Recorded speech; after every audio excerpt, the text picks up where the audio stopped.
অনুমতি সাপেক্ষে আমি অতিথিসকলক সম্বৰ্ধনা কাৰ্যসূচী আগবঢ়াই নিবলৈ লৈছোঁ।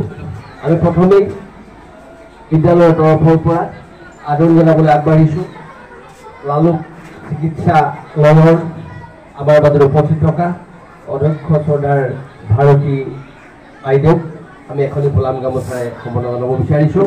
তেখেতক আমাৰ শিক্ষয়িত্ৰী এয়া সম্বৰ্ধনা জনাইছোঁ।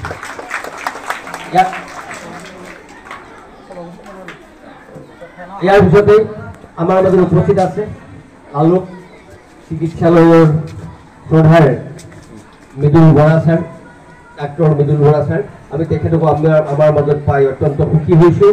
আমি তেখেতকো এখন ফুলাম গামোচা আদৰণি জনাব বিচাৰিছোঁ। এয়া তেখেতক আদৰণি জনাইছোঁ। ধন্যবাদ। ইয়াৰ পিছতে আজিৰ সভাপতিৰ আসন অলংকৃত কৰা আমাৰ বিদ্যালয়ৰ প্ৰধান শিক্ষক শ্ৰদ্ধাৰ ধীৰাজ কুমাৰ বৰাদেৱক আমি এখন ফুলাম গামোচা আদৰণি জনাব বিচাৰিছোঁ।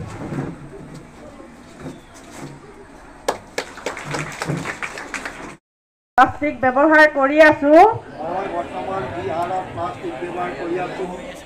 তাৰ পৰিমাণ আজিৰে পৰা আধালৈ হ্ৰাস কৰিবলৈ চেষ্টা কৰিম। মই লগতে প্ৰতিজ্ঞাবদ্ধ হওঁ যে প্লাষ্টিকৰ সলনি পৰিৱেশ আৰু প্ৰকৃতিৰ উপযোগী সামগ্ৰী ব্যৱহাৰ কৰিম। মই মোৰ সামৰ্থ্য অনুযায়ী প্লাষ্টিকৰ ব্যৱহাৰ আজিৰে পৰা আধালৈ হ্ৰাস কৰিবলৈ জনসাধাৰণৰ মাজত সজাগতা আনিবলৈ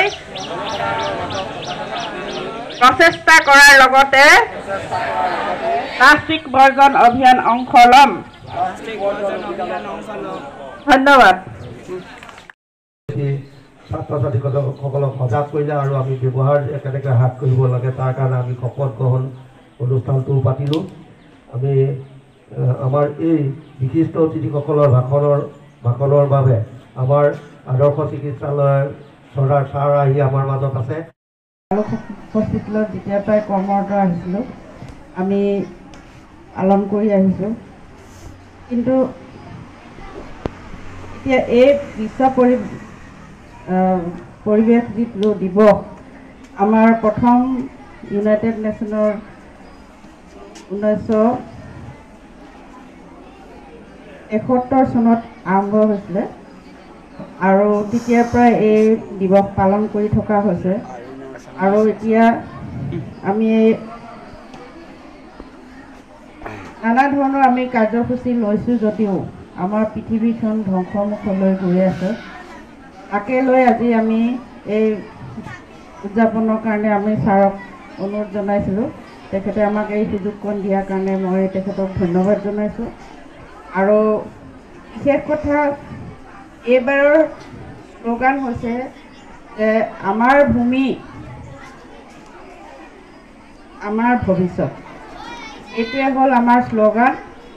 আৰু এই ভূমি আমিয়ে জীৱকুল নষ্ট কৰি আহিছোঁ বা নষ্ট হৈছে, আৰু সেই তাক আমি কেনেকৈ ৰক্ষণাবেক্ষণ দি আমি আকৌ নতুন এখন